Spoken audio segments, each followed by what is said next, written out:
दोस्तों, जय हिंद। कैसे हो आप सभी का द लर्निंग इंस्टीट्यूट TLI में स्वागत है।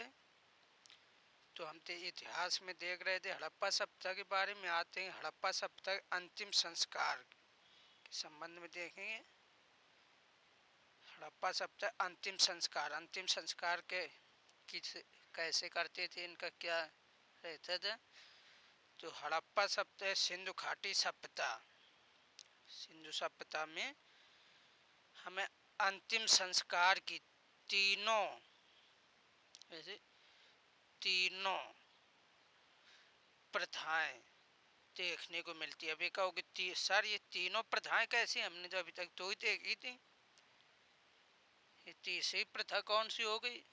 पहले एक ताज संस्कार और पूर्ण समाधिकरण और आंशिक समाधिकरण। ताज संस्कार क्या थी?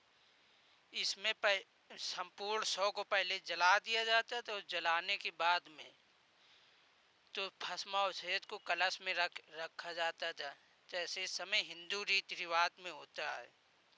हिंदू पीठी के से मिलती जुलती प्रक्रिया थी। जैसे हिंदू पीठी में किसी का अंतिम संस्कार करने के लिए उसे संपूर्ण शरीर को जला देते हैं। बाद में जाते हैं, देखो आपने कि उसके फूल लेने, जैसे बोलते फूल लेने जा रहे, उसकी भस्मावशेष को एक कलश में रखकर उन्होंने कुछ कहे, उन्होंने नहीं, हम गंगा जी में अस्थियां पे सर्जन करेंगे। तो अस्थियां पे सर्जन करने जाते, उन्हें फूल लेते, वो उसी को कहते हैं। कुछ नहीं, उन्होंने हमारे दादाजी तो सीधे प्रयागराज पे सर संगम में जाएंगे, तो वहाँ वो करते हैं, वो उनका अपना सिस्टम होता है।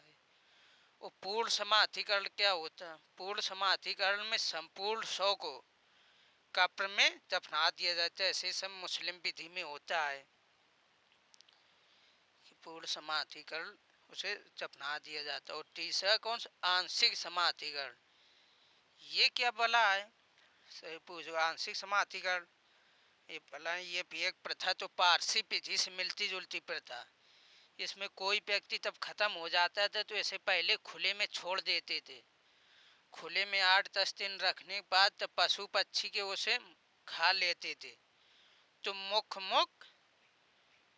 तो अस्थियां पड़ती तो उन्हें बाद में दफना दिया जाता था, जिसे आंशिक समाधिकरण बोलते हैं।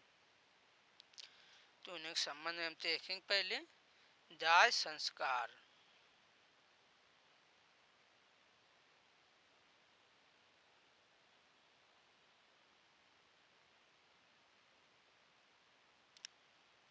दाह संस्कार में इसमें क्या होता था? इसमें शव को पूर्णतया जला दिया, जैसे खत्म हुए तो उसे ले जाकर शमशान घाट में जला देते थे। शव को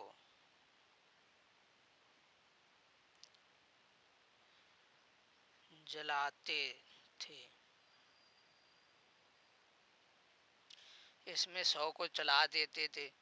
वो बाद में जैसे अभी भी होता है कि बाद में अस्थियों के विसर्जन करने के लिए जलाने के बाद में तो राख होती है, एक पात्र में भरते थे, कलश बोलते हैं, तो वहाँ पे मिट्टी के कलश में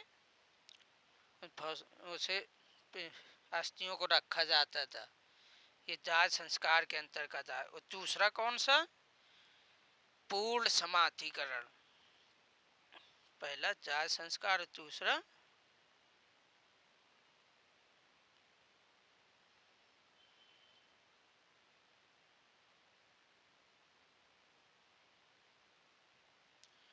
पूर्ण समाधिकरण।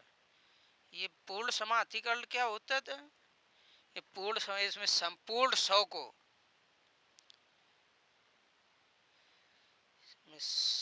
संपूर्ण शव को दफना देते थे।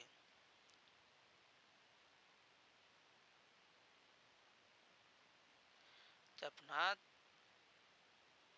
देते थे। जैसे समय मुस्लिम में होता है, जैसे कोई खत्म हुआ मुस्लिमों में कब्र में पूर्णतः दफना देते, इसी प्रकार से पूर्ण समाधिकरण पूर्ण दफना दिए। अभी तीसरा क्या? तीसरे में आंशिक समाधिकरण होता था।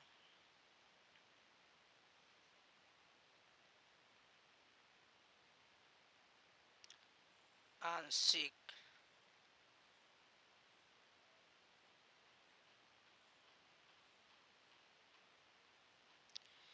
समाधिकरण।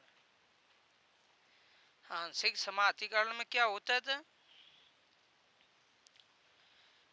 पहले खुले में छोड़ देते थे,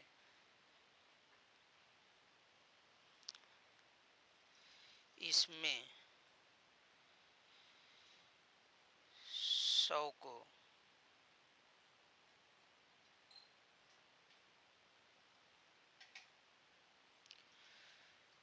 खुले में छोड़ देते थे। कैसे? ऐसे नहीं छोड़ देते थे, कुछ समय बाद फिर पशु पक्षियां जब खुले में पशु पक्षियों के खा लेने के बाद कुछ किनी चुनी हड्डियां बचती थी तो उन्हें बाद में दफना देते थे। बाद में इसे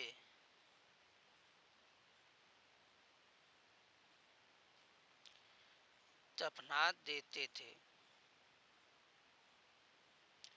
जैसे पारसी समुदाय में होता है, उसी हिसाब से पारसी समुदाय से मिलती जुलती क्रिया पेची थी इसमें। और इसके अलावा 100 को समानता,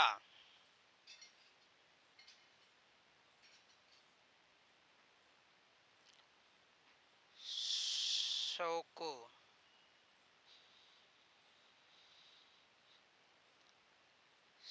सामान्यता उत्तर दक्षिण दफनाते थे। उत्तर दक्षिण यानी उत्तर की तरफ सिर, उत्तर में, और दक्षिण तरफ पैर रहते थे। ठीक, 100 को दफनाने के सिर उत्तर की ओर रहता है तो पैर दक्षिण जो मृत व्यक्ति को। लेकिन इसके अपवाद भी हैं।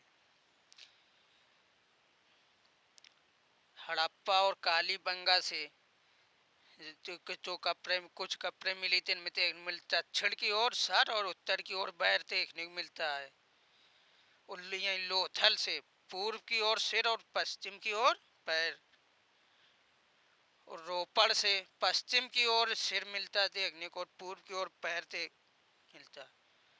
समानता एक कप्र में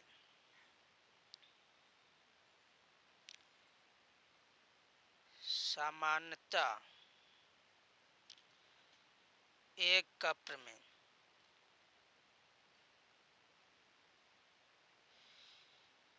एक ही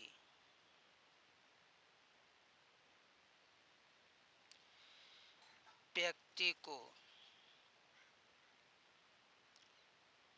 दफनाते थे।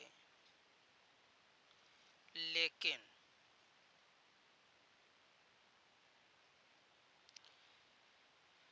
समानता एक कप में एक ही व्यक्ति था, लेकिन इसके अपवाद कालीबंगा और लोथल से इसके अपवाद भी देखने को मिलते हैं। क्या अपवाद हैं? काली बंगा एवं लोथल, यहाँ से 3 युग्मित समाधियां, युग्मित यानी 3 समाधियां ऐसी मिली जिसमें दो, एक कब्र में दो लोगों को दफनाया गया है।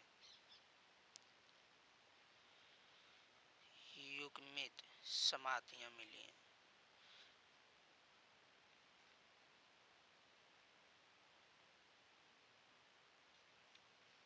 तीन युग्मित समाधियां मिली हैं।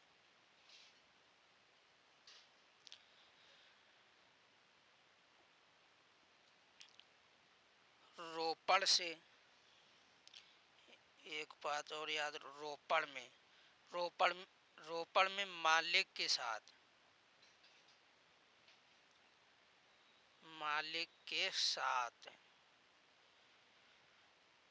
कुत्ते को दफन होने के साक्ष्य मिले हैं। और ये लोथल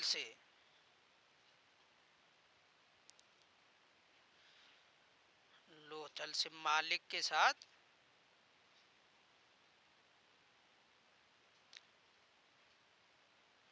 साथ बकरे के दफन होने के यहाँ साक्ष्य प्राप्त हुए हैं। तो ये उनका अंतिम संस्कार था, सिंधु घाटी सप्ताह के अंतिम संस्कार के बारे में। क्लास अच्छी लगी लाइक करें, कमेंट करके ज़रूर बताएं क्लास कैसी लगी। चैनल की अभी तक सब्सक्राइब नहीं किया, चैनल को सब्सक्राइब अवश्य कर लें। जय हिंद, जय भारत।